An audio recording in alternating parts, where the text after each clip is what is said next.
Президент Садыр Жапаров бүгін 14 февральда Ош эл аралык аэропортунун жаңы аэробекет комплексинин курулушуна мезгил котусун салды. Жаңы аэробекет комплексинин долбоорун курулуш, архитектура жана турак жай коммуналдык чарба министрлигинин шаар куруу жана архитектура департаменти иштеп чыккан. Курулуштун башкы подрядчысы Кыргыз курулуш мамлекеттик ишканасы долбоорду каржылоо Кыргызстан аэропорттору ачык акционердик коомунун өз каражатынын эсебинен жүргүзүлөт.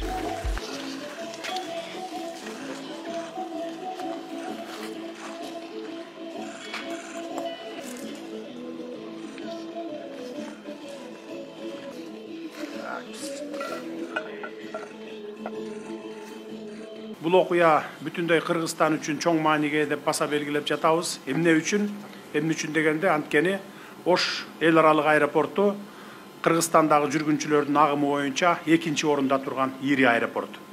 Ал жалпы Фергана өрөөнүнүн негизги транспорт түйүндөрүнүн бири. Тагыраак айтканда, бул аэропорт Кыргызстандын түштүк аймагынын тургундарын гана эмес, Борбор Азия, көз карандысыз мамлекеттер шериктештиги, жакынкы чыгыш өлкөлөрү жана башка региондордун ортосундагы маанилүү байланыштарды камсыз кылат. Бүгүнкү күндө аэропорт Airbus A320, Boeing 737 жана алардын аналогдору болгон заманбап учактарды кабыл ала алат. Демек, аэропортубуз эл аралык деңгээлдеги атаандаштыкка жөндөмдүү экенин көрсөтүп турат. 2027 жылдан тарта учактар аба майдандарына туманга карабай учуп конот. Конуу тилкелерин эң жогорку категорияга жеткиребиз деди өлкө башчы.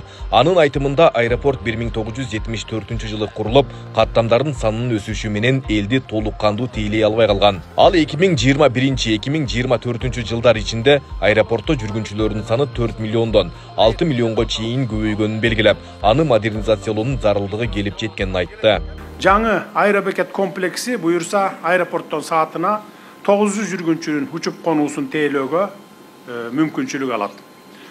Бүгүнкү күндө мына ушундай болуп, аба ырайы бузулуп, туман каптаса, Бишкектен да, Оштон да, Ош аэропортубуздан дагы учактар уча албай калып жатканын жакшы билесиздер. Кудай буюрса, быйылдан баштап Бишкекте дагы, Ошто дагы учуп конуу тилкелеринде оңдоо иштери жүрөт. 27 жылдан баштап туман деген көйгөй болбойт.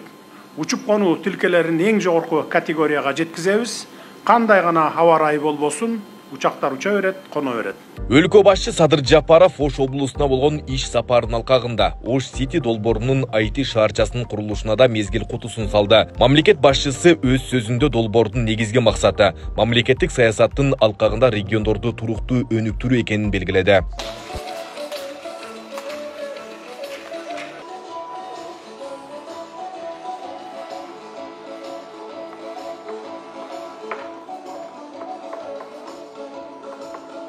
Бул долбоордун негизги максаты мамлекеттик саясаттын алкагында региондорду туруктуу өнүктүрүү, заманбап ыкмаларды колдонуу менен массалык турак жай курулушун жандандыруу.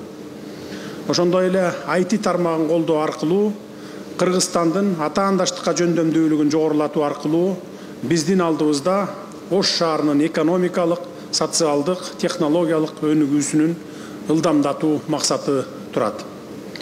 Буюрса, меймандос көп этностуу Ош шаарыбыз ынтымак байырлаган баалуулуктары менен катар жалпы түрк дүйнөсүнүн маданий жана материалдык көрөңгөсүн байытып, улуу жибек жолунун провайдери болуп, соода экономикалык, маданий гуманитардык байланыштардын чордонунда дүйнөнүн туш тарабынан агылып кирип чыккан туристтердин сүйүктүү аймагына айланат деп ишенип туралым. Долбоордун алкагында жалпы аянты 1 миллион чарчы метрди түзгөн.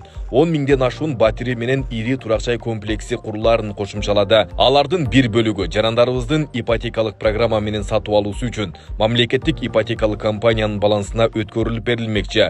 Турак жайлар энергия үнөмдөөчү системалар жана жогорку ылдамдыктагы интернет менен жабдууларын белгиледи. Иш чаранын соңунда президент Садыр Жапаров Ош шаарынын жана Ош облусунун муктаждыктары үчүн сатылып алынган автоунаалар жана атайын техникалар менен да таанышты. Айбек Исабеков, Шырзат Эгембердиев, Регион.